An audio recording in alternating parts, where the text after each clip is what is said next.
There's something simple about picking up a wooden sword. You hold it with both hands, you raise it, you swing down. Nothing more. And yet, in that small motion, repeated many times, something quiet begins to happen. The breath slows, the mind settles.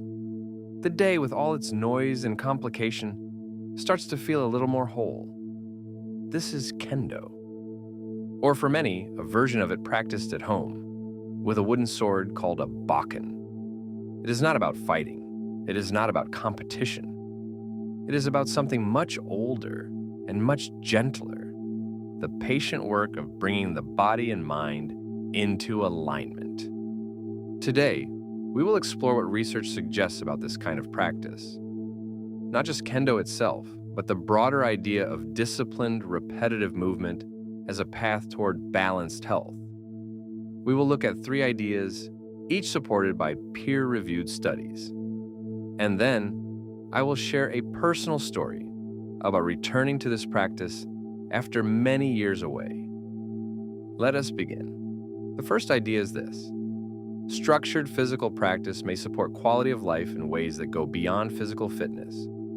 In 2017, researchers at the University of São Paulo in Brazil published a study in the journal Clinics. They compared elderly Kendo practitioners, all over 60 years old, with a control group of physically active adults who did not practice Kendo. What they found was striking.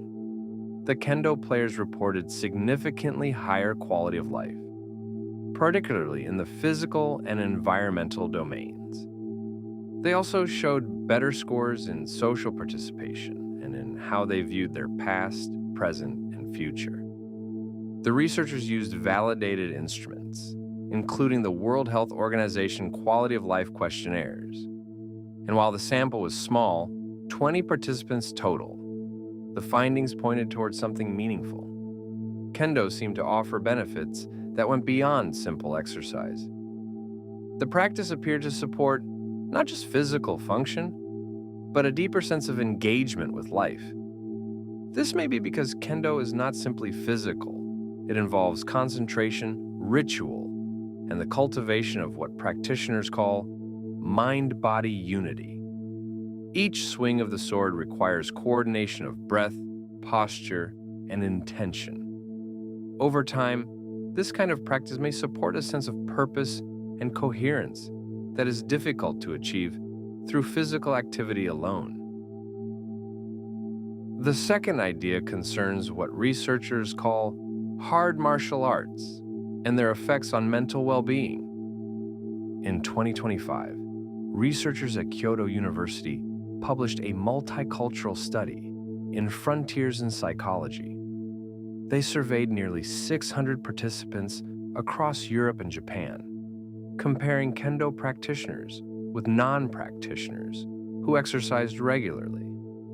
The results suggested that Kendo players had significantly higher levels of psychological resilience, self-esteem, and what is called sense of coherence, which refers to a person's confidence in managing the stresses of life.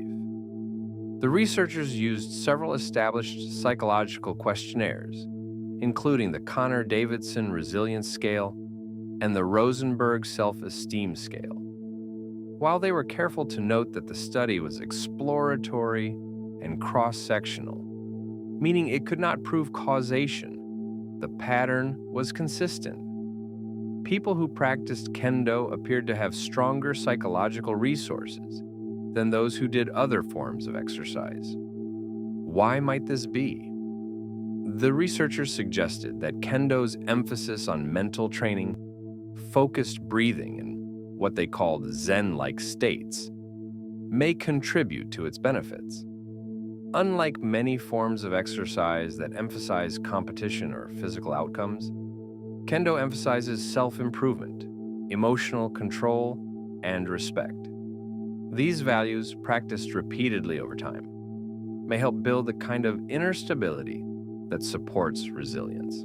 So, the third idea is about the relationship between disciplined movement and cognitive function. A growing body of research suggests that martial arts training may benefit the brain in ways that simpler forms of exercise do not.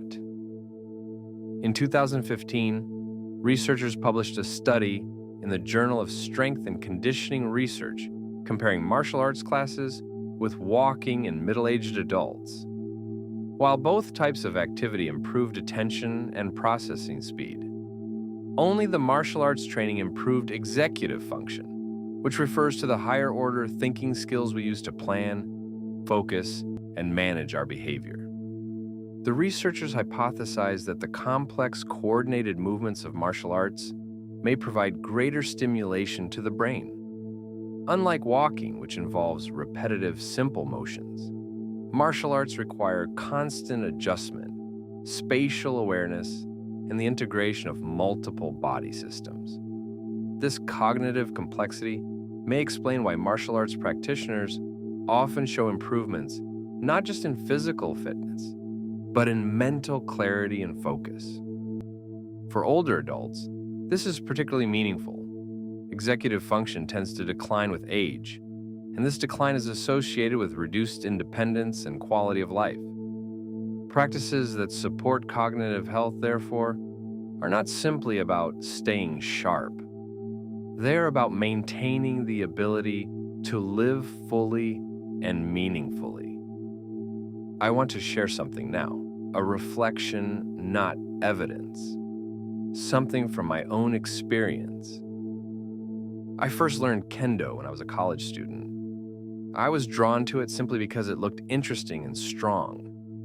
There was something appealing about the discipline, the ritual, the sound of bamboo striking bamboo. I practiced for several years. Then, life happened. Through my 20s and 40s, I stopped. Work, family, the ordinary demands of everyday life gradually displaced what had once felt important. My interest faded, or perhaps I simply forgot. Recently, I began again. A neighbor gave me a wooden sword, and something in me responded. Even before that moment, I had felt a quiet desire to return. I could not explain it. It was not about fitness or competition. It was something else. Now, I practice with the wooden sword at home, 500 to 1,000 swings a day, every day or every other day. It takes perhaps 30 minutes, sometimes less. What I've noticed is this: the practice has become a way of completing my day. When I swing, I am not thinking about work or problems or the future. I am simply there in the motion, in the breath. And when I finish, there's a quiet sense of focus and balance that stays with me. I do not want to make too much of this. It is only one person's experience. But when I read the research about Kendo and quality of life, about resilience and coherence, I recognized something. The studies describe, in their careful way, what I feel in the quiet of my practice room. Let us gather what we have explored. First, research from Brazil suggests that Kendo may support quality of life in older adults, particularly in the physical and social domains. The practice appears to offer something beyond ordinary exercise. Second, a multicultural study from Japan found that Kendo practitioners showed higher levels of resilience, self-esteem, and sense of coherence compared to other exercisers. The mental training inherent in Kendo may contribute to these benefits. Third, martial arts training may support cognitive function, particularly executive function, in ways that simpler forms of exercise do not. The complexity of coordinated movement may provide unique benefits to the brain. These findings are not definitive. The research on Kendo specifically is still limited, and more rigorous studies are needed. But the pattern is suggestive. Disciplined, mindful movement, practiced with intention and regularity, may support not just the body, but the mind and spirit as well. As I hold the wooden sword each evening, I am aware that I am doing something very old. For centuries, people have practiced these movements, not to harm others, but to cultivate something in themselves. Patience, focus, the ability to meet difficulty with steadiness. Perhaps that is what we are all seeking in our different ways. A path to balance, a practice that helps us feel whole. Thank you for listening today. In our next episode, we will explore another quiet practice that may support well-being in later life. The simple act of tending a garden. Until then, may your days hold moments of stillness and intention.